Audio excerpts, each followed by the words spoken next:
Dear students, मैं हूं मुदिता और आप सभी का स्वागत है मुदिता आईएएस वॉरियर्स में। क्लास 10th की वर्कशीट नंबर 42 आज हम सॉल्व करेंगे और ये वर्कशीट 10th ऑफ अक्टूबर 2020 के लिए है। आज हम पढ़ने वाले हैं communication and trade in India, यानी इंडिया में व्यापार का और संचार का जो सिस्टम है उसको हम समझेंगे। बहुत इंपॉर्टेंट और इंटरेस्टिंग चैप्टर है। सबसे पहले बात करते हैं पर्सनल कम्युनिकेशन, फिर बात करेंगे mass communication and then we talk about the trade. What is a personal communication? वो कम्युनिकेशन जिसमें हम इंडिविजुअल कम्युनिकेट करते हैं या फिर कुछ भी चीज़ें भेजते हैं एक दूसरे को, वो सब चीज़ें आ जाती हैं पर्सनल कम्युनिकेशन में। इसके बाद अगर हम बात करें मास कम्युनिकेशन की, तो मास कम्युनिकेशन में आता है कि ऑल ओवर द जो पूरी कम्युनिटी है उससे जो ब्रॉडकास्ट जिससे फ़ायदा होता है पूरी कम्युनिटी को, वो मास कम्युनिकेशन में आता है, जैसे कि TV, radio. And then we talk about the trade, यानी कि व्यापार जो है उसका क्या सिस्टम है इंडिया में या फिर वर्ल्ड में भी। चलिए सबसे पहले हम बात कर रहे हैं पर्सनल कम्युनिकेशन की, तो इसमें हम बात करेंगे इंडियन पोस्टल नेटवर्क्स, यानी इंडिया में जो पोस्टल नेटवर्क है उसकी क्या कैटेगरी है, क्या सिचुएशन है। Indian postal network is the largest in the world, यानी इंडियन का पोस्टल नेटवर्क की अगर हम बात करें तो विश्व में सबसे बड़ा ये नेटवर्क है। हमारे यहाँ जितना ज़्यादा इंडियन पोस्ट का इस्तेमाल होता है उतना वर्ल्ड में कहीं पे भी नहीं होता, क्योंकि आपको पता है लेटर्स डिलीवरी करने के लिए, चेक बुक डिलीवरी करने के लिए और भी तरह तरह के जो चीज़ें होती हैं उन्हें डिलीवर करने के लिए हम क्या करते हैं, पोस्टल नेटवर्क का इस्तेमाल करते हैं, पोस्ट करने का इस्तेमाल करते हैं। It handles both parcels as well as return communication. तो जितने भी तरह के पार्सल्स होते हैं, जैसे कि आप किसी को कुछ गिफ्ट भी भेजते हैं पार्सल से, और उसके अलावा जो रिटर्न कम्युनिकेशन होते हैं जैसे कि लेटर्स हो गए, ठीक है, ये सब कुछ हैंडल करता है हमारा postal network. Cards and envelope are the considered first class mail. जितने भी तरह के कार्ड या एनवलप होते हैं, यानी कि आपका कुछ चीज़ है जिसे आप एनवलप में डाल के पोस्ट करते हैं, वो फर्स्ट कैटेगरी में आता है, फर्स्ट कैटेगरी ऑफ मेल्स कहा जाता है। एंड देन सेकंड कैटेगरी में आता है second class mail include the books, packets, registers, periodicals and the newspaper, registers, ये सारी तरह की जो बुक्स हो गई, ये सारी चीज़ तरह की सेकेंडरी मेल्स में हमारी आती हैं। इसके बाद बात करें तो facilitate quickly delivery of mail 6 main channel have been established: Rajdhani, metro, green, business, bulk mail, periodical channels. यानी हमारे जो मेल्स हैं, जो ये चीज़ें हैं, इनकी फास्ट डिलीवरी के लिए 6 मेन चैनल्स बनाए गए हैं, जिनके ये नाम आपको दिए गए हैं। इनके थ्रू हम स्पीड पोस्ट करते हैं, ठीक है, जो फास्ट डिलीवरी करते हैं। कुछ इंपॉर्टेंट डॉक्यूमेंट्स होते हैं जिन्हें हम फास्ट भेजते हैं, तो इन चैनल के थ्रू उन्हें भेजे जाते हैं कि हाँ ये इस कैटेगरी में है, इसको फास्ट स्पीड करना है, ठीक है। और आपने पढ़ा भी था कि जो हमारा एयरवेज है उसके थ्रू भी हम भेजे जाते हैं, जो ये हमारा कम्युनिकेशन की जो चीज़ें हैं वो एयरवेज के द्वारा भी भेजी जाती हैं। इसके बाद अगर हम बात करें तो इसके बाद हम बात करने वाले हैं इंडियन टेलीकॉम नेटवर्क की। टेलीकॉम नेटवर्क की हम बात करें तो जिसमें आ जाता है आपका जो ये कम्युनिकेशन के लिए आप कॉल्स यूज़ करते हो। More than 2/3 of the village have already been converted by study, यानी हमारे लगभग 2/3 जो विलेज हैं, गाँव हैं, उनको स्टडी में कन्वर्ट कर दिया गया है, ठीक है। पहले ऐसी ये सुविधाएं नहीं होती थी, लेकिन आज के टाइम में कन्वर्ट कर दिया गया है। क्यों? क्योंकि जो हमारी विलेजेस होते हैं ये इंडियन इकोनॉमी की बहुत ज़्यादा बैकबोन होते हैं, ये आप लोग जानते हैं। तो इसके लिए इसमें यहाँ पे जो एसटीडी फैसिलिटी है उसको इंक्रीज़ किया गया है। Special provision to extend 24 hour STD facility to every village in the country. हर गांव में, देश के हर गांव में 24 आवर ये फैसिलिटी रहे, उसके लिए व्यवस्था की गई है। Uniform rate of STD facility all over India, और यूनिफॉर्म रेट यानी पूरे भारत में जो एसटीडी की सर्विस है वो इक्वल रहे, एक जैसी रहे, ये करने का प्रावधान किया गया है और कर भी दिया गया है।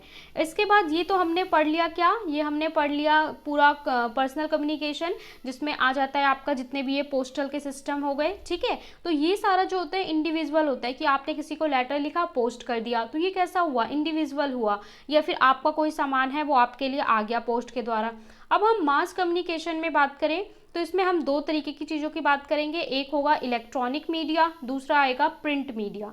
इलेक्ट्रॉनिक मीडिया में क्या आता है, टेलीविज़न, वीडियोस, फिल्म्स, रेडियो, ठीक है, जिसका ब्रॉडकास्टिंग होता है तो सब जगह एक जैसा ही होता है, चाहे आप यहाँ पे गांव में रहते हो या फिर आप यहाँ पे एक सिटी में रहते हो, टेलीविज़न पे जो प्रोग्राम है वो आपको यहाँ पे और यहाँ पे दोनों ही जगह सेम नज़र आएंगे। ऑल इंडिया जो रेडियो होगा वो भी आपको सब जगह सेम ही दिखाई देगा, सेम ही सुनाई देगा, उसके सारे प्रोग्राम आपको सेम ही मिलने वाले हैं। तो यहाँ पे हम इलेक्ट्रॉनिक मीडिया में यही चीज़ों के बारे में पढ़ने वाले हैं। ऑल इंडिया रेडियो आपने सुना भी होगा। All India Radio broadcast a variety of program in national, local and regional language. जो ऑल इंडिया रेडियो हैं उसमें कुछ प्रोग्राम तो ऐसे होते हैं जो पूरे इंडिया में, आप कुछ चैनल्स ऐसे होते हैं जो कहीं भी सुनोगे सेम हो गया। उसके अलावा रीजनल लैंग्वेज में, यानी आपकी क्षेत्रीय भाषाओं में, आपकी राज्य के भाषा में भी अलग अलग चैनल्स आते हैं और उसमें अलग अलग प्रोग्राम्स आते हैं। इसके अलावा दूरदर्शन, दूरदर्शन हमारा टीवी का एक इम्पॉर्टेंट है जो गवर्नमेंट के द्वारा ऑथराइज्ड चैनल होता है, ठीक है। The Doordarshan is national television channel of India. It is the one of the largest terrestrial network in the world. अगर हम पूरे वर्ल्ड में बात करें तो दूरदर्शन का जितना नेटवर्क इंडिया में है उतना विश्व में किसी का भी नेटवर्क नहीं है। और पहले टीवी में ये दूरदर्शन ही आया करते थे। आज के टाइम में तो मल्टीपल चैनल्स हो चुके हैं जो प्राइवेट चैनल्स होते हैं, लेकिन पहले ये दूरदर्शन ही हुआ करते थे जिन पे आपने रामायण और शक्तिमान जैसे प्रोग्राम देखे होंगे। इसके बाद हम बात करें, India is the one of the largest producer of feature film world. It and produce short films, video feature films and the video short films. यानी इंडिया में फीचर फिल्म बनाने वाला भी सबसे बड़ा हमारा लार्जेस्ट प्लेटफॉर्म है इंडिया, जो तरह तरह की शॉर्ट फिल्म और फीचर फिल्म्स भी रिलीज़ करते हैं, बनाते हैं। The central board of certification is the authority of certify both Indian and the foreign film. The central board of certification, the central board of certification क्या है? ये एक ऑर्गेनाइजेशन है जो फिल्म को सर्टिफाई करता है, सर्टिफिकेट देता है कि ये फिल्म इस कैटेगरी की है, ये फिल्म इस कैटेगरी की है। तो ये एक बॉडी है जो, या एक संस्था है जो मूवीज़ को सर्टिफाई करता है। इसके बाद अगर हम प्रिंट मीडिया की बात करें तो प्रिंट मीडिया में क्या आता है, जितनी भी चीज़ें पब्लिश होती हैं वो सारी प्रिंट मीडिया में आती हैं, जैसे कि इंक्लूड न्यूज़पेपर, मैगजीन, बुक्स, ठीक है। तो जो आपके न्यूज़पेपर, जितने भी तरह के प्रिंट होते हैं, जितने भी तरह के ये आपकी बुक्स हो गई, ये सारा प्रिंट मीडिया में आता है जो पब्लिश होता है। Newspaper are publish in more than 100 language and the तो जो हमारी न्यूज़पेपर रिलीज़ होते हैं, न्यूज़पेपर पब्लिश होते हैं, ये ऑलमोस्ट मोर देन 100 लैंग्वेज से भी ज़्यादा लैंग्वेज में होते हैं। देखिए न्यूज़पेपर भी कुछ होते हैं जो स्टैंडर्ड, जैसे कि the Hindu, times of India, वो आपको ऑल ओवर इंडिया में एक जैसे मिलेंगे। इसके अलावा क्षेत्रीय अखबार भी होते हैं, जैसे कि आपके राज्य के लिए स्पेशल अखबार होगा, ठीक है। Largest number of newspaper published are in Hindi followed by the English and the Urdu. यानी कि सबसे ज़्यादा जो न्यूज़पेपर पब्लिश होते हैं वो English, Urdu and the Hindi, ये 3 मोर लैंग्वेज हैं जिसमें सबसे ज़्यादा पेपर हमारे जो पब्लिश होते हैं इंडिया में। इसके बाद हम बात करते हैं किसकी, ट्रेड की, यानी कि व्यापार की। अगर हम बात करें तो exchange of good among people, state, countries is refer to as trade.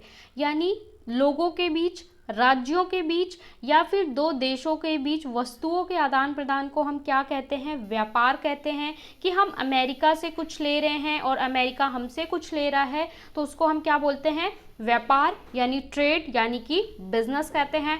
Type of trade, how many type of trade? तो there are 3 type of trades, ठीक है। यहाँ पे हमारे पास 3 टाइप ऑफ ट्रेड्स होते हैं।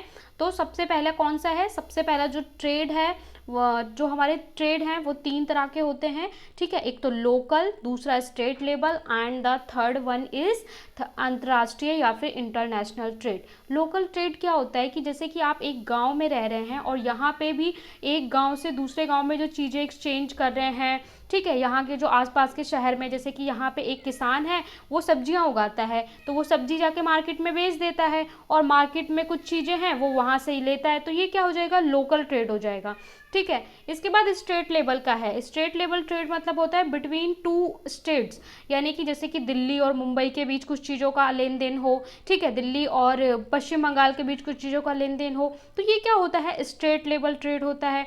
इसके बाद इंटरनेशनल ट्रेड। इंटरनेशनल कि जैसे इंडिया अलग अलग कंट्री से बहुत सारी चीज़ें मंगवाता है, ठीक है, इंपोर्ट करता है। इसके अलावा हम भी बहुत सारी चीज़ें अलग कंट्रीज़ को एक्सपोर्ट करते हैं। तो ये क्या होता है, इंटरनेशनल ट्रेड। सबसे ज़्यादा बेनिफिट अगर किसी का होता है तो वो किसका होता है, इंटरनेशनल ट्रेड का होता है, क्योंकि इंटरनेशनल ट्रेड से ही कोई भी इकोनॉमी अच्छी होती है। क्योंकि देखिए, अगर आप इंटरनेशनली व्यापार करेंगे, देशों से दूसरे देशों को चीज़ें भेजेंगे, तो उनकी जो अमाउंट है, यानी कि डॉलर है, पौंड है, वो करेंसी आपके देश में आएगी, जिसकी वजह से आपके जो पैसों की वैल्यू है वो बढ़ती है, इंक्रीज होती है। वही बताया गया है यहाँ पे कि advantage of international trade of the country trade to economic prosperity, hence it is called the economic barometer of the country, that's why it's called the economic barometer. इसलिए इसको इकोनॉमिक बैरोमीटर भी कहा जाता है, क्योंकि जो देश की समृद्धि है वो अंतर्राष्ट्रीय व्यापार पर ही निर्भर करती है।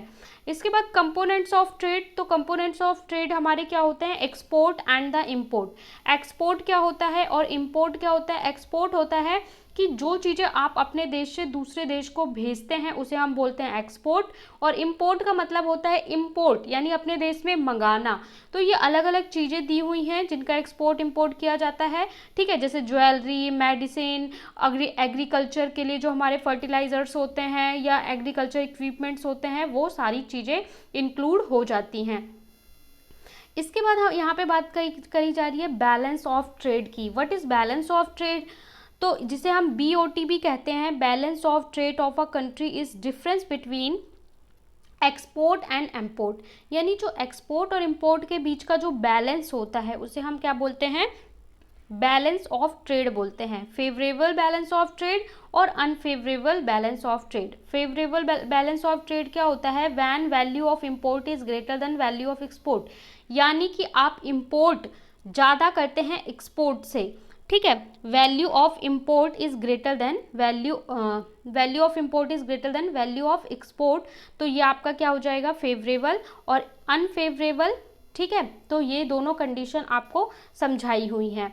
देखिए, अगर आप जो है एक्सपोर्ट ज़्यादा करते हैं इंपोर्ट करने से, ठीक है, एक्सपोर्ट यानी दूसरे देश में ज़्यादा भेज रहे हैं अपने देश में मंगाने से, तो आपका देश क्या होगा, आपका देश गुड होगा, आपकी इकोनॉमी अच्छी होगी। लेकिन वही अगर आप इंपोर्ट ज़्यादा कर रहे हैं, मतलब आपका सारा पैसा तो दूसरे देश से चीज़ें मंगाने में चला जा रहा है, और तो आपकी जो इकोनॉमी होगी वो कैसी होगी, माइनस होगी, उसका नुकसान होगा, तो उसे अनफेवरेबल बैलेंस कहेंगे। इसके अलावा बताया गया कि इंडिया जो है वो सॉफ्टवेयर में यानी IT सेक्टर में काफ़ी अच्छा काम कर रहा है, और इंडिया ने IT सेक्टर में काम करके बहुत सारा जो पैसा है वो विदेश का पैसा इन्वेस्ट किया है, मतलब प्रॉफिट कमाया है IT सेक्टर में, सॉफ्टवेयर, क्योंकि हम लोग सॉफ्टवेयर में बहुत अच्छा आज के टाइम में काम कर रहे हैं। इसके बाद आ रहा है टूरिज्म इन इंडिया। टूरिज्म बहुत इंपॉर्टेंट टॉपिक है, यहाँ पे टूरिज्म दिया हुआ है। टूरिज्म मतलब होता है पर्यटन, यानी जो लोग घूमने आते हैं और उससे जो हमें बेनिफिट होता है। Tourism in India as a substantially grow over the last 3 decades. अगर हम 3 डिकेड्स की बात करें या 30 to 40 ईयर्स की बात करें तो इंडिया में टूरिज्म काफ़ी बढ़ा है। आप जानते हैं कि इंडिया बहुत ज़्यादा वेरिएशन वाला देश है, यानी यहाँ पे तरह तरह के टेम्परेचर पाए जाते हैं, अलग अलग तापमान, अलग अलग जानवर पाए जाते हैं, ठीक है, बहुत ज़्यादा वेराइटी है, चाहे फूड की बोले, फ्रूट्स और फलों की बोले, लोगों के कल्चर की बोले, इसलिए यहाँ पे लोग देश विदेश से घूमने आना पसंद करते हैं। Million of people are directly engage to tourism industry. बहुत सारे लोग, लाखों लोग इस इंडस्ट्री में डायरेक्टली इंक्लूड हैं, क्योंकि जो लोग टूरिज्म में, ये बहुत सारे लोग को जॉब देता है। कैसे, अगर लोग बाहर से घूमने आएंगे तो उन्हें रहने के लिए, स्टे करने के लिए होटल चाहिए, तो होटल में जब होटल बनाया जाएगा तो वहाँ पे काम करने के लिए बहुत सारे लोग को जॉब मिलेगी। इसके बाद जो लोग घूमने आएंगे उन्हें खाने के लिए रेस्टोरेंट चाहिए, तो रेस्टोरेंट, वहाँ पे भी बहुत लोग को जॉब मिलेगी, मार्केट्स, वहाँ पे भी लोगों को जॉब मिलेगी, ठीक है। उसके अलावा जो गाइड होंगे उनको जॉब मिलेगी। तो टूरिज्म बहुत सारे लोगों को जॉब देता है। टूरिज्म ऑल्सो नेशनल इंटीग्रिटी, यानी हमारे देश की राष्ट्रीय एकता को बढ़ाने में मदद करता है, राष्ट्रीयकरण में, क्योंकि देश को जोड़ने का काम करता है। Support local handicraft and the cultural pursuits, यानी कि जो हमारे हैंडक्राफ्ट हैं, भारत की संस्कृति और कला है, इसको प्रमोशन का काम भी करता है जो लुप्त होती चली जा रही थी। It also promote development of international understanding about our culture and heritage, हमारे कल्चर और हेरिटेज को इंटरनेशनल लेवल पे प्रमोट करता है।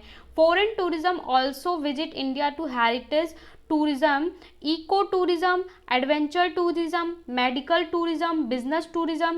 There is vast potential of development of tourism in our country.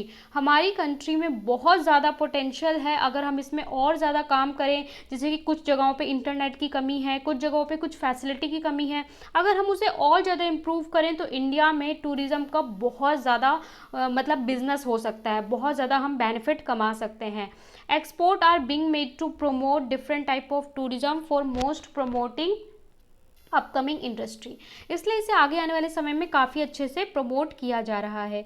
अब आपको यहाँ पे 5 क्वेश्चंस दिए हैं।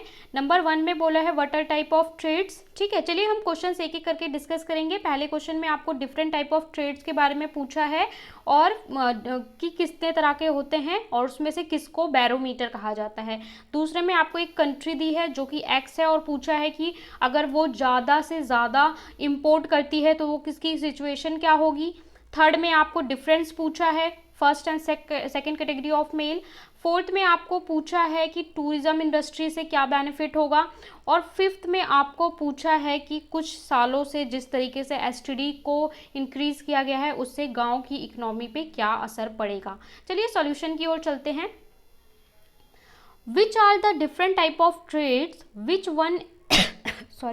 विच one among them is called as the economic barometer of country and why. कितनी तरह के ट्रेड होते हैं, इंडियन इकोनॉमी का बैरोमीटर किसे कहा जाता है और क्यों। तो आप लिखेंगे exchange of goods among people state and countries is referred to as trade.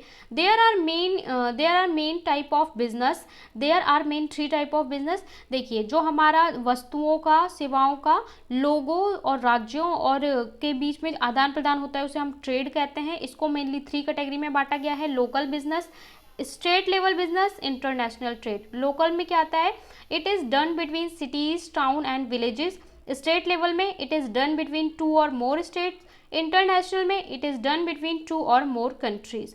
इसके बाद पूछा है कि किसको बैरोमीटर कहा जाता है। तो international trade is called the economic barometer of country because the growth of international trade of country is an index of its economic prosperity, यानी इकोनॉमिक प्रॉस्पेरिटी के लिए ये जिम्मेदार होता है, इसलिए इसको कहा जाता है इंटरनेशनल ट्रेड को इकोनॉमिक बैरोमीटर। तो ये आपका कंप्लीट 1 आंसर हो गया, स्क्रीनशॉट ले सकते हैं। चलते हैं नेक्स्ट क्वेश्चन पे। सेकेंड क्वेश्चन में बोला है country X is having more import than export, what would this situation be called, what impact will we have on this countries economy. यानी कि आपका जो कंट्री एक्स है वो इम्पोर्ट ज़्यादा करता है, देश से सामान मंगाता ज़्यादा है, एक्सपोर्ट कम करता है, तो इस सिचुएशन को आप क्या कहोगे और इससे उस कंट्री पे क्या असर होगा। तो आप लिखोगे country X having more import than export, this situation is called unfavourable balance of trade, इसे अनफेवरेबल बैलेंस ऑफ ट्रेड कहेंगे। This will have a negative impact on economy of the country, ये देश की जो अर्थव्यवस्था है उस पर नकारात्मक प्रभाव डालेगा। क्वेश्चन थर्ड में बोला है what is difference between first class and the second class of male, give example from daily life. अपनी डेली लाइफ से आपको एग्जांपल देना है इस तरीके की डिलीवरी का।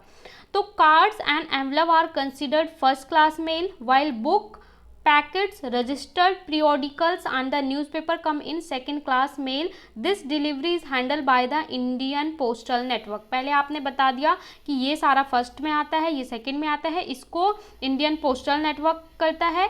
इसके बाद बोला है कि आपने डेली लाइफ से एग्जाम्पल बताना है, तो आप लिखेंगे, मैंने यहाँ पे एग्जाम्पल दिया, आप और कुछ भी लिख सकते हैं। In the year 2019 I had my book ordered through the Indian Post which come in second class and I had sent a card my friend on his birthday which come in the first class। कि मैंने अपनी books ली थी जो post card के through आई थी, वो second class के mail में आता है, और मैंने अपने दोस्त के बर्थडे पे उसे कार्ड भेजा था जो कि फर्स्ट क्लास के मेल में आता है। तो यह आपका आंसर नंबर 2 और 3 हो गया। और 3 का ये एग्जाम्पल हो गया। इसके बाद क्वेश्चन 4 में बोला है a fast growing tourism industry has been beneficial to our country in numerous way, explain giving example. तो आप लिखेंगे the fast growing industry tourism has been beneficial for our country in many ways. जो हमारी country है tourism से बहुत सारी तरीके से फ़ायदे ले सकती है, जैसे कि the tourism industry provide employment two million of people, बहुत सारे लोगों को ये क्या एम्प्लॉयमेंट रोजगार देता है। Tourism also promote national integration, tourism support local handicraft and the cultural activity. Foreign tourism come to heritage, जो हमारे देश में विदेश से लोग आते हैं वो किस किस चीज़ के लिए आते हैं, हेरिटेज के लिए, इको टूरिज्म के लिए, एडवेंचर के लिए यानी मस्ती करने के लिए, मेडिकल टूरिज्म यानी बहुत सारे लोग ट्रीटमेंट के लिए आते हैं, और बिजनेस, और बहुत सारे लोग बिजनेस के लिए भी आते हैं, यानी इन अलग अलग चीज़ों के लिए आते हैं जिससे बेनिफिट होता है। इसके बाद आपको इसका एक एग्जाम्पल देना है, तो आप इसका एग्जाम्पल लिखेंगे Indian handicraft and cultural arts have gained a new identity internationally due to the fast growing tourism industry which has provided employment to small artisans living in the village and town। तो जो handicraft और cultural हमारी arteries हैं इनको बहुत ज़्यादा promotion मिला है ड्यू टू टूरिज्म, और इससे क्या होगा कि जो हमारे छोटे कारीगर हैं जो काम करते हैं गांव में कस्बों में, उन्हें काम मिलता है और प्रमोशन भी मिलता है, क्योंकि आपको पता है हर चीज़ ऑनलाइन हो गई है, तो ऑनलाइन वो छोटे छोटे हैंडीक्राफ्ट को भी बेच सकते हैं देश विदेश में कहीं पे भी। इसके बाद बात करें क्वेश्चन 5 की, तो in the past year more than 2/3 to village half covered, जो हमारे 2/3 गांव हैं उन्हें एसटीडी से कनेक्ट किया गया है। इस आपको क्या लगता है इससे गांव की इकोनॉमी पे क्या असर पड़ेगा, तो आप लिखेंगे more than 2/3 of village have been covered by the STD in previous year which will have a positive impact. इसका हमारे देश पर, हमारे गाँव पर सकारात्मक प्रभाव पड़ेगा। The economy of village as 24 hour study facility will be the expanded in the countries village. तो जो 24 आवर स्टडी की फैसिलिटी है इसको बढ़ाया गया है। And the village can also connected to the main stream of the development of country. तो जो हमारा ये गांव है ये विकास की मूल धारा के साथ कनेक्ट हो पाएंगे क्योंकि आपको पता है जो गांव हैं वो हमारे कृषि के मुख्य साधन हैं, और कृषि भारत की अर्थव्यवस्था की रीढ़ की हड्डी है। इसलिए अगर हम गांव को भी डेवलपमेंट की मुख्य धारा में जोड़ेंगे तभी हम डेवलप कर पाएंगे, और इससे क्या होगा, गांव का भी विकास होगा। तो ये आपका आंसर नंबर 4 हो गया, 5 हो गया। यहाँ पे हमने वर्कशीट नंबर 42 सॉल्व कर ली है सोशल स्टडी की, जो इस वीक की लास्ट वर्कशीट थी। अगर आपको समझ में आता है तो आप लाइक करें, शेयर और चैनल को सब्सक्राइब। कोई डाउट होता है तो कमेंट सेक्शन में पूछ सकते हैं। So keep studying, bye bye, take care.